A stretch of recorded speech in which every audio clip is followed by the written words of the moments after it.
How's it going, everybody? Nerds Rising here, and welcome back to the Nerd Cave. In today's video, we're going to be taking a look at Kingler in the Open Ultra League, and let me just tell you guys, this thing is absolutely terrible. I really love Kingler. It was always one of my favorite Pokemon in the original anime, because it's one of Ash's first Pokemon that he gets that does well for him. And if you didn't know, Kingler actually has an incredibly high attack stat. In the Ultra League, its attack stat is sitting around the same as Surfetched, so it's super glassy. It hits very hard. The issue with Kingler is that, first of all, the moveset isn't the best. Mudshot's okay, obviously, it's pretty good with energy generation. Crabhammer's actually not a bad move, but it just really needs a better coverage move, or maybe like a nuke, because Crabhammer doesn't really one-shot anything in the Ultra League. The issue is, the XL Ultra League is just so bulky that these glass cannons like Kingler just really, like, they can't take a hit themselves, but they can't one-shot anything, so they're just really at a huge disadvantage, and for that reason, Kingler is rated very low on PvPoke. But that did not stop me from building one, and what you're going to see in this video, I'm actually going to do this a little bit differently than normal. Rather than showing you guys just a ton of wins and, you know, kind of bragging about how, yeah, look at this, I won with a Kingler, I'm actually going to start out the video by showing you guys me getting absolutely stomped for like 6 or 7 battles in a row, because as a content creator, obviously we typically want to show wins over losses. I mean, obviously I do usually show a couple losses, but really it's more fun in general to watch, you know, some really high level gameplay and some really cool wins with spicy picks, and I definitely did get some. We're going to take a look at some wins towards the end of the video, but the first half of this video, it's going to be real, guys. You're going to just watch Nerds Rising get his ass kicked over and over again and just get absolutely wrecked. So let's get right into it here. It's going to be a fun video. I'm really looking forward to it, because you're going to see a side of content creators that you may not normally see, because everybody makes mistakes. Everybody plays crappy, and obviously when you're running a spicy team, you're more likely to get beat, but some of these battles I just get outplayed by my opponents, and in the lead there you saw that we had an Ace Slash, which again the Crabhammer just doesn't do enough damage, and they safe swap into a Virizion, and we just really have no answer to Virizion. It's just so spammy, it's so bulky. We're running the double Bug Steel in the back, and they just really don't want to tank these neutral Sacred Swords. As you see there, we take 2 Sacred Swords just barely and get off the Iron Head, but it just does not do enough damage. And I don't really want to reveal my third yet, and I know that they're just now getting to the Sacred Sword, so I can throw an X-Scissor, and then I can throw my second X-Scissor on CMP, and I'm already in a really rough position because their Ace Slash has so much energy, and the issue is, if they have something on the lead that's double weak to counter, they're going to have an answer in back, and they had a Jellicent in the back, so we top left in Game 1. Game 2, we have a Shadow Charizard, and this is actually a very uncomfortable matchup for Kingler, because they can just go straight Claw and outpace us to the Crabhammers, and actually to win this matchup in the 2-shield, we have to double bait with X-Scissor, and then we actually would win CMP on the Crabhammer, but they recognize that, they get an early shield from me, and they catch my X-Scissor bait onto a Buzzwole, and again, we have no answer to Buzzwole whatsoever. They do lunge us, but all this does is just allows them now to tank our Iron Head, not have to commit a shield, and we're down a shield. I don't even get the farm down, and at that point, yeah, I'm gonna have no way to take out the Charizard, because Charizard's just gonna absolutely sweep my team, especially since Kingler was down a shield. So that's 2 battles in a row we've gotten completely stumped. Next battle, we have a Swampert lead, and I saw a ton of Swampert leads, and literally every single Swampert baited me with a Hydro Cannon, knowing that Kingler's glassy, figuring I would shield. So I was like, you know what? I'll just call the bait here. They're probably going to Hydro Cannon me like they always do. And of course, this Swampert doesn't bait. He full sends the Earthquake. One-shots my poor Kingler. And now Escav's going to have to take a Hydro Cannon here. We are going to get the farm down here, and we just have to hope that maybe they're weak in back. And what do they have in back? It's a Talonflame. And yeah, I have double Bug Steel, and that's going to be a 3rd top left in a row from Nerds Rising. So yeah, this team was just so bad, guys. I lost 200 elo with it. Again, I did get some wins. We're going to take a look at them, but this is an unedited set of like 5, I think, in case you guys didn't notice. And it's just absolutely brutal. We have a Cobalion lead here. Cobalion, despite the fact that we have Mudshot, and this is a Steel type, this is a very negative matchup for us. I don't really want to shield, simply just because Kingler gets walled by a lot of common mons like Giratina and Jellicent. and some of the things like Dragonite and things like that. So they have a Giratina in back, so glad I didn't shield my Kingler, and you'd think this is a pretty good matchup here for the Scissor, considering that we have, you know, a pretty good fast movement Bullet Punch and Night Slash, but Shadow Claw Giratina is just so bulky that it actually is going to win the 0 shield here. I think maybe they probably would just barely lose it, actually, because I think we do make the Night Slash, so I guess they technically would have barely lost the 0s, but they can easily just shield up here, farm down, and I'm actually going to bring in the Kingler here, knowing they're not going to be shielding this Crabhammer. I don't want to reveal the S-Cab, and I need to get them lower, because if they see my S-Cab, they're just going to shield up their Giratina and get me super low, so I get them low. I did put them into counter down range, but unfortunately their last Pokemon is a Mandibuzz, and XL Mandibuzz is just so bulky that there's just no way we're going to take this thing out. And they're on Dark Pulse, which basically means that another Dark Pulse is going to KO here. So yeah, this is just game over already, basically, unfortunately. They do actually correctly shield the Mega Horn. And what you're going to see here is the opponent's an absolute savage. He's running Dark Pulse and Aerial Ace. And yeah, I'm going to throw the Mega Horn here just for science, just to see how much damage it does. But this is game over. And yeah, I'm going to surrender again. So another loss. And don't worry, there's more. That's a 0-5 right there, taking me down like 80 elo. I started these battles in like the high 2700s, and I'm down now to like the lower 2500s. So I think I maybe have 1 or 2 more horrible losses for you guys. Another Swampert here. This one's a Shadow. So I was more confident here that the Shadow was going to bait me, especially knowing how glassy I am. So I do throw the Crabhammer, and that does a lot of damage. Crabhammer is actually not a terrible move. Crabhammer does 85 damage for 50 energy, so it's basically a better version of Dark Pulse. And it has the same percentage chance to boost as a Night Slash. So they bring in a Toxicroak here, and this is actually not that bad. We do land the Iron Head there, and I believe I just let the Scissor go down now, but they actually Sludge Bombed me for some reason. I'm really not sure why they Sludge Bombed. I was thinking to myself, unless they were just trying to BM me there, I really could think of no reason why they sludged me there, unless they're just single moved. But in the 2500s, you'd expect everybody to be double moved, but I really don't know. At this point, we're just going to let the Kingler go down, or the Kingler go down, excuse me. I did get the 1-turn. Let's go back. This is just something really broken about the game, guys. The 1-turn switch in, when you're bringing in a fresh Pokemon, you should not get a 1-turn switch in. The 1-turn switch in only applies when you're in a fight already and you try to switch out, but the game lags all the time. So what you're going to see here is when I bring in my Kingler, I'm actually going to be 1 fast move behind, or 1 turn behind, basically, so half a fast move behind. I should be getting to the X-Scissor and winning CMP against the Swampert, but due to that 1-turn bring in here, I lag for 1 turn, and the Swampert actually gets to his move before me, so I should be forcing their last shield there. And again, with the S-Scab, I should be sneaking a counter through as I bring it in, but no, the game is just so broken. I don't get the counter through. They've got a Giratina in back, and since I had to give up that shield, since I had to give up a shield on the S-Cav, then now this Giratina and even shield is going to wreck me. So if I would have gotten that X-Scissor off on CMP, the Swampert would have been forced to give up their shield in order to use that energy, and then I could have just saved the shields for S-Cav, and maybe S-Cav up a shield could have beaten this Giratina, but unfortunately, 2 drill runs is not enough. They still had a shield, and yeah, between my team sucking and the game sucking, we get wrecked in yet another battle. And are we into the wins finally? No, I think this is the last loss here. Pidgeot lead, pretty rough. You're always going to see me throwing on CMP here, just because Kingler is always going to be winning CMP.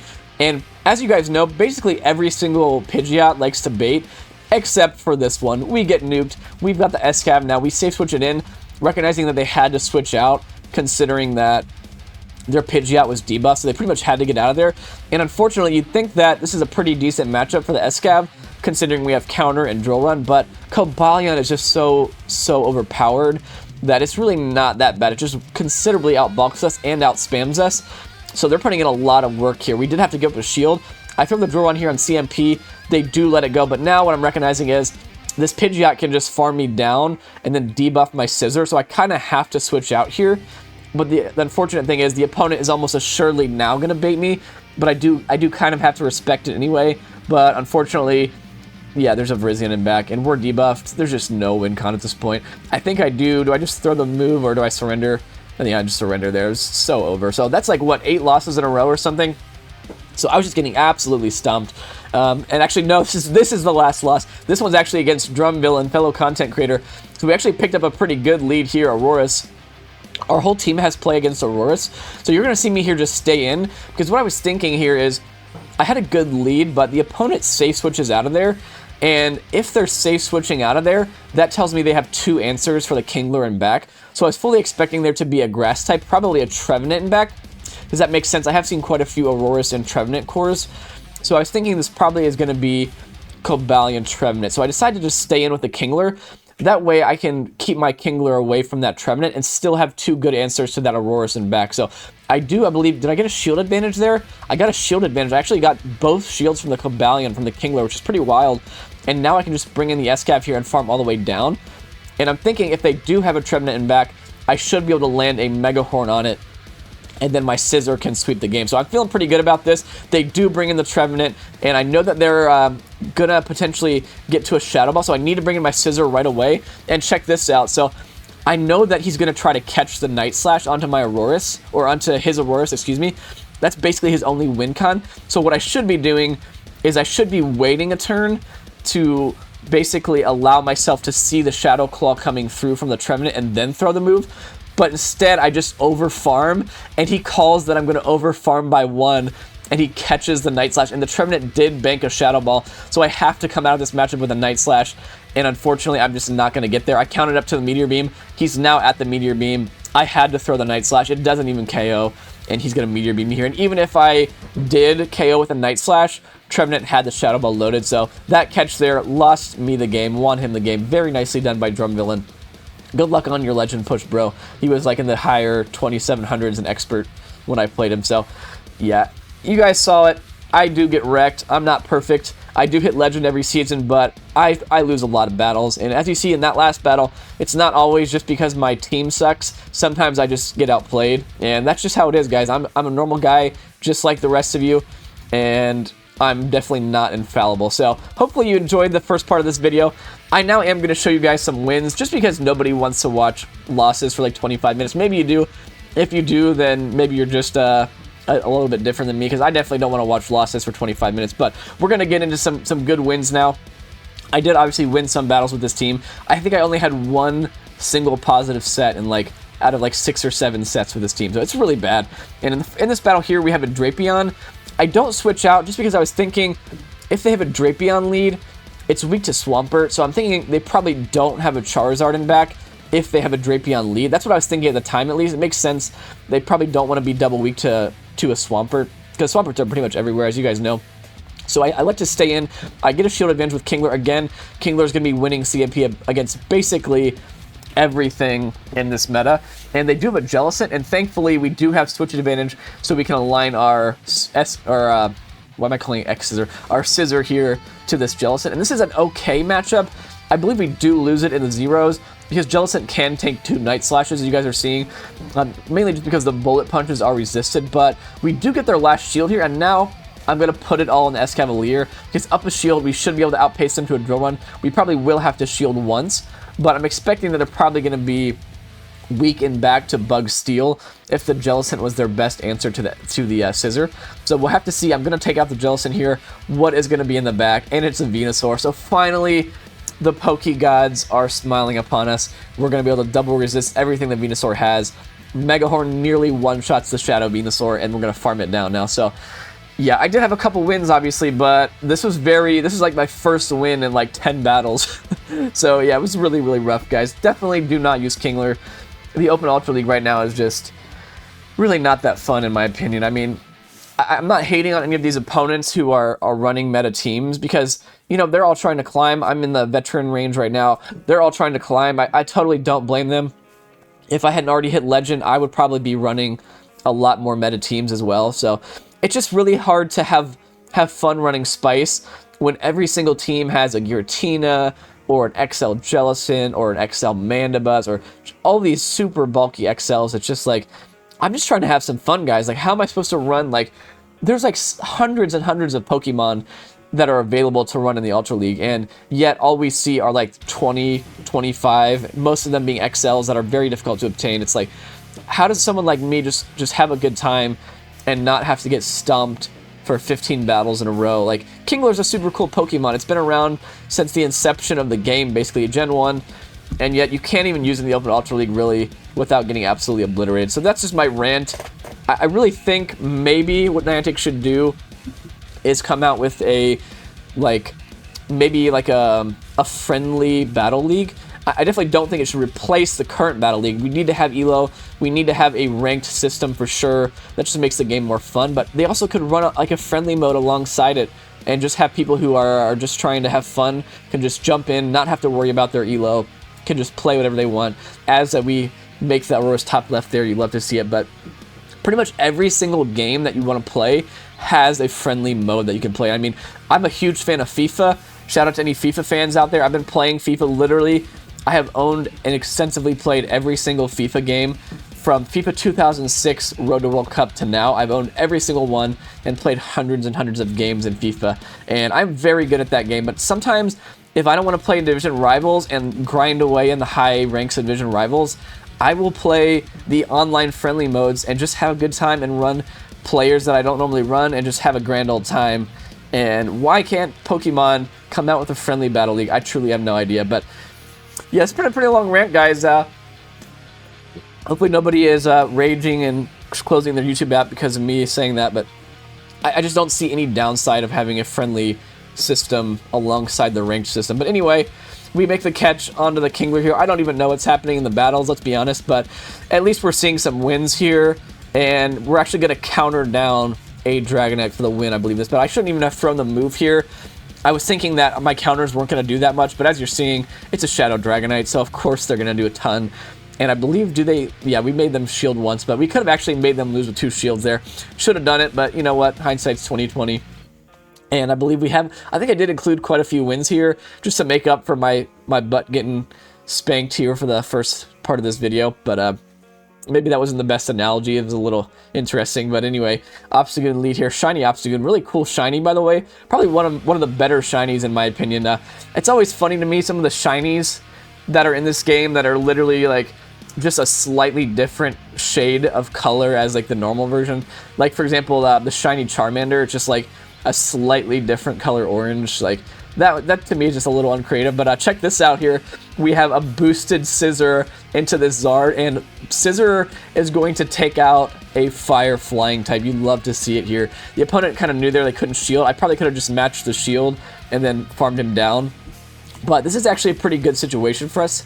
They have a Goon, and we can align our Escav to it, and Goon definitely does not like to see Escav here. And I believe, I was thinking here that they probably were weak in back since they're staying in, and they actually have an Ampharos, and check this out. I have no idea what the opponent's doing here, but for some reason, he no-shields that, and yeah, I just truly have no idea why he no-shielded that. I mean, I think we would have done okay anyway, because we still had a shield, so we probably could have outpaced to 2, but maybe he was trying to call an acid spray or I truly have no idea. But anyway, we had another Goon here. Was it a Goon? I think it was a Goon. And they actually safe switch into a Cresselia, and this is actually one of the few very dominant matchups that Scissor has, especially with shields up. But I think I actually decide to play out the zeros. And again, you're going to see just how broken some of these bulky Pokemon are, like Cresselia, for example. Whereas we're a Steel type, we're fully walling everything that this Crest has, and we have a super effective move, and they're still going to potentially be able to force a shield from me. I'm not willing to shield. I'm just going to let myself go down. But I was just like, this is crazy that a Psychic type with all resisted moves can still beat a Steel type in the Zero Shield. It just makes no sense to me whatsoever. I guess I gave him a slight energy head start, so in even energy, we probably would have gotten to the Night Slash before they took me out there, but there, I just elected to bring in my Escav and just farm all the way down, recognizing they couldn't bring in the Goon, so they'd have to bring in their third. And Kingler actually does okay against Goon, so I knew Kingler could handle the Goon, so that's why I was okay with letting my Scissor go down. And we get the Crab Hammer boost, and now Goon is going to need a boosted X-Scissor. That does half of their health. X-Scissor is a terrible move, and it's not even stab, and we nearly one-shot or two-shot the Obstagoon here with X-Scissor. And now they're going to shield up, but we're just going to safely save our shield for the Escav here, farm them all the way down. And I think I even would have flexed probably and let that Night Slash go, but they surrender anyway. So 2 shield flex there. GG to the opponent there. I did play quite a few legends that were actually just kind of like me, just messing around. They weren't really using that spicy of teams, but I feel like if you're a legend and you're in the 2700s, you're probably not trying that hard. You're probably just more out there to have fun, but anyway, we had a Swampert lead again. I think that time this is one of my earlier battles, I think, where I actually was shielding and getting baited every single time by the Swamperts, and that's why I started to no shield, and as you guys saw, it did not work out for me earlier in the video, but they safe switched into a Registeel here, and we have a pretty nice answer to this, but unfortunately, they are probably going to be able to win this. Yeah, they do just barely outpace, and I can't let Kingler go without shields. Kingler absolutely has to have shields, so I'm willing to let my SCAV go down. We did get some chip damage onto the Reggie with the counters, which I'm totally fine with, and now with an energy head start, Kingler actually can handle the Reggie. They shield as well, and unfortunately, I just barely don't make the move, but now, since they shielded, I'm calling that they're weakened back to Kingler, so I will actually shield, farm all the way down, and they have a Cresselia back. And this is actually pretty embarrassing how little that X-Scissor does, but we have a Scissor, and their Swampert is very, very low, so we're going to be just fine here. Scissor is going to be able to sweep this game for us. We just need to make sure we over-farm, because I'm expecting that the Swampert is going to be coming back in. So I just need to make sure I over-farm here, and sure enough, my over-farming did allow me to outpace them to the Night Slash, and now, yeah, this Crest is just in big trouble here. We have energy on the Kingler. They recognize it's over. They surrender, and that's going to be a GG, and I think we have maybe 2 or 3 battles left. We have a Cobalion lead here. Really just every lead pretty much is a lost lead. As you guys saw, even Charizard pretty much beats Kingler unless you're successfully able to double bait, so there's just really not many leads that Kingler really loves. I had to look on PvPoke. I know it doesn't have very many meta wins, but Cobalion at the very least is shielding, and I'm expecting that they actually might double shield here since they've already shielded once, and they do actually double shield, and I'm totally fine with that, and I make the Crab Hammer. I get the new mechanic there, and I make the Crab Hammer. And if you guys don't know what the new mechanic is, let me just pause for a quick second. I'll show you guys. So the way that the mechanics work when you're throwing a charge move, the damage from a fast move registers, actually registers on the first or on the middle turn of the fast move. So if you're running a 3-turn move like double kick, your damage from that double kick is actually going to register on the second turn instead of the third turn. So if you're getting to a charge move during that second turn, the way that it's supposed to work is your charge move is supposed to take priority over that fast move landing. So you should be able to get a charge move off in the middle of that double kick, but what happens most of the time is that your Pokemon gets KO'd by the fast move and you don't get that new mechanic. So what you're going to see here is if I don't get the new mechanic, then I'm actually not going to make that Crab Hammer. As you guys are seeing, this double kick is coming through, and now their double kick is going to be coming through as I'm getting to the Crab Hammer.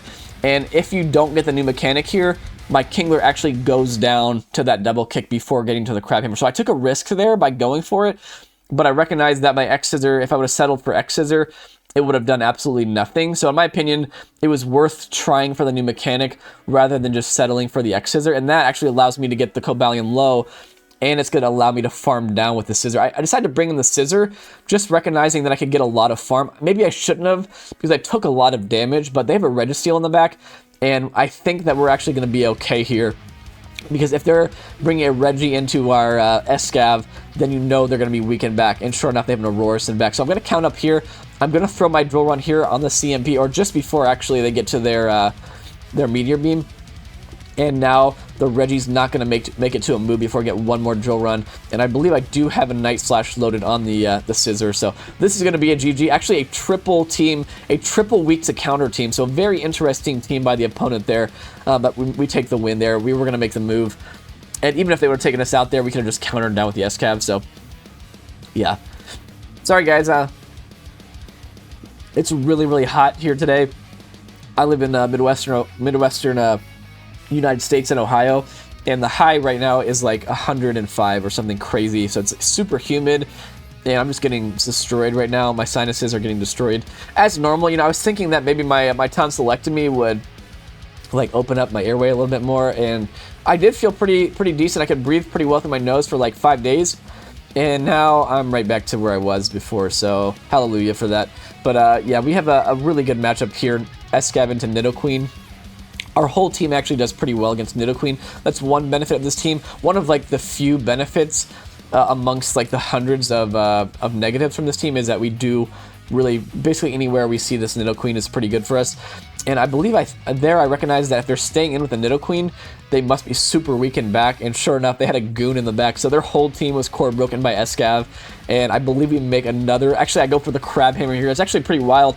Despite the fact that X-Scissor is super effective, Crabhammer still does more damage, just because X-Scissor is a terrible, terrible move. And here, I'm just going to farm them all the way down with the Scissor, come out with a massive amount of energy, and I think they should be, as Jamie Finn would say, reaching for that top left, but they do not. They obstruct me for some reason, and at this point, I think I do have a drill run banked.